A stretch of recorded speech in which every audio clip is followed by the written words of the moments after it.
Hey everybody, thanks for joining us today. Welcome to our new STEM Career Profile series, where we'll be interviewing students participating in the Solar Decathlon Build Challenge as part of our Road to Victory coverage. Today our guest comes from the University of Nevada, Las Vegas, Ryan Manthei, who is a graduate assistant in the School of Architecture. Hey John, how's it going? It's going well. For me, I've followed the competition for a while. I've been part of it and being able to, see how this works and the students that it inspires.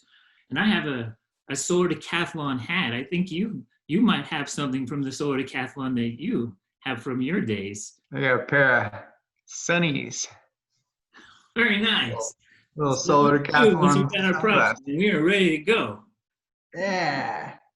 Making sure people know about this event, and that's awesome, man. I like your sunglasses. Very good. Let me, turning to the competition, let me ask you a little bit about that. What year are you in school and what degree are you pursuing? So I'm a second year graduate student and going for a master's in architecture. Fantastic. So right in the mix of everything going on with the decathlon. Yes, sir. Very good. Well, what was it that inspires you to become interested in this competition? I think it's just a really good opportunity for students to see and touch and experience high-tech architecture, engineering, and to see all of these systems come together in real life. So it's a really good opportunity for us to, get exposed to different things in the industry, whether it's on the design side or the engineering side, or really just the experience to both of those aspects. What was it that showed to you that this is a competition that you could be involved with, or how did you learn about it? This is actually our university's third time competing. And I guess the first time I was exposed to anything Solar Decathlon was at the Springs Preserve. So the Springs Preserve is a cultural and sustainable sort of museum here in Las Vegas. And it's located on one of the springs that kind of started Las Vegas way back in the day. And at the Springs Preserve is the 2013 Solar Decathlon house from UNLV. And that house did really well in the competition. It got second place overall. Just to go there and see that house, I mean, it's amazing. It's a beautiful house. It's integrated with the Springs Preserve. It's an exhibit there, so people can come see it and walk around in this beautiful building. And then they get to learn about all the different passive and active strategies that house has, and then the different, things you can do. Designing a building for a specific place, I think that project really talks a lot about what is unique about Las Vegas. And then I think the architecture really celebrates that. That's neat to hear that the 2013 house is there in the city on display. People could walk through it, learn. What kind of coursework are you involved with now? I am the graduate assistant for our design build studio. Our project right now is the Solar Decathlon. I do a lot of things in the background, making sure everything keeps moving forward with construction. I do a lot of calls to suppliers and contractors, getting things scheduled for delivery and scheduled for install. You're right in the middle of this project. Oh yeah. You're the go-to guy. So to Yep. say. Do you recall what kind of courses that you took at UNLV to get to the point you're at now? We take a lot of classes on design, how to think about design, what are some processes of design, and then we look at history of the built environment, the different architectural styles, different historical structural techniques. And then we learn a lot about structure and really, focus on what do you need to make that building stand up? What are the kind of different structural systems that are available? And then that kind of leads into, building systems in general, looking at things like HVAC, building codes, egress. What, if any, were like the standard requirements to fulfill that degree? I mean, did you have to know like ASHRAE and a bunch of the building codes that would apply to these solar powerhouses? So the way it works with architecture is if you want to be an architect, you have to first get a degree from a accredited university, and then after that you have to have like 4,000 hours of like internship experience, Hmm. and then you can take the test and get registered. So between school and your internship, that's when you learn a lot about the different building codes, and how to apply them. Where do they apply? Which codes do you use for which buildings? We did have a class where we talked like about these building codes, but it's also one of those things where you kind of just have to learn it on your own as you go. Have you seen a lot of architecture students and engineering students that are looking to mix the energy systems piece together to make a better building?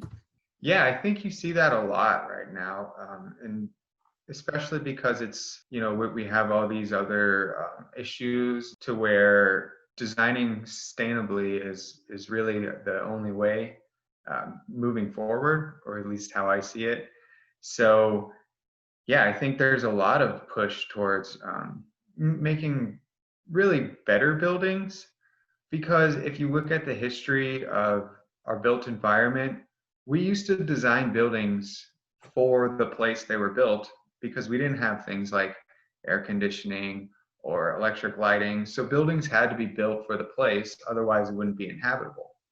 And then somewhere along the lines, we kind of got lazy, I think, Hmm. and started relying, a lot on air conditioning for cooling.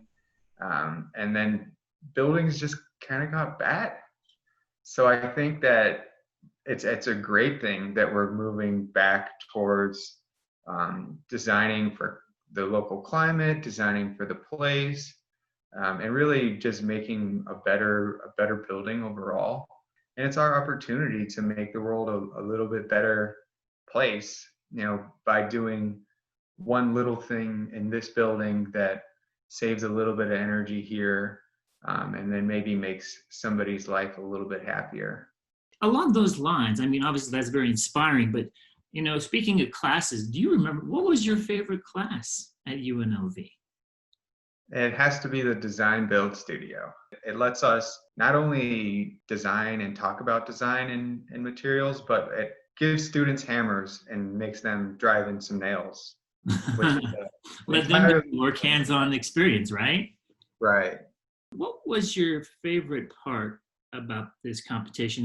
I think my favorite part is just all of the amazing people that I've got to meet through it. My architecture advisor has become like a mentor to me, and I've learned so much from him. Being able to have somebody like that I can go to and I can ask questions, and a lot of the time it's like we are talking about the solar decathlon, but he sneaks in little golden nuggets for me to have, just about life, like how to deal with stress, how to have work-life balance, that kind of thing. Has your experience helped you thus far in your career, and how so?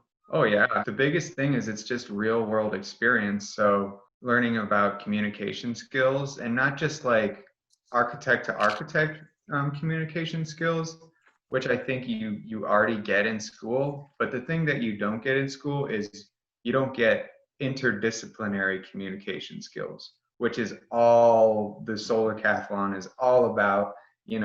Learning how to talk with the different disciplines is so important, because a contractor has a different perspective than an engineer, than a building owner, than a representative from the city.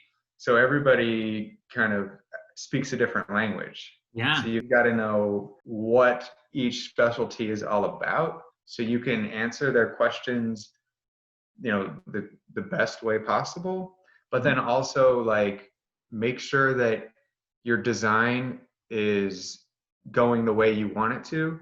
So you have a design concept. It's a holistic thing. You have to Sure. keep everything moving forward on the same track.